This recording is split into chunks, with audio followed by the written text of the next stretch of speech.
আসসালামু আলাইকুম। আমি একটি আই লুক করছি। এটা হচ্ছে পার্টি মেকআপের জন্য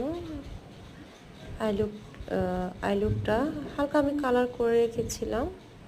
এখন একটু কাট ক্রিজ করছি কনসিলার দিয়ে।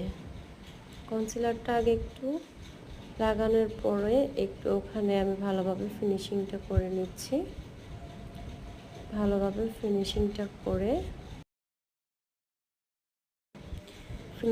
করার পর দেন কালার অ্যাপ্লাই করব। চলুন তাহলে আমরা দেখতে থাকি কিভাবে কালারটা অ্যাপ্লাই করার পরে আই লুকটা সুন্দর করে ফুটে ওঠে কিনা। তারপর আমরা আইলাইনার দিয়ে আই লুকের কাজটা কমপ্লিট করব। ওকে, আমরা এবার দেখতে থাকি।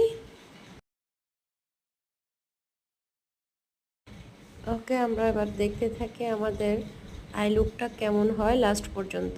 চলুন আমাদের সাথে থাকবেন।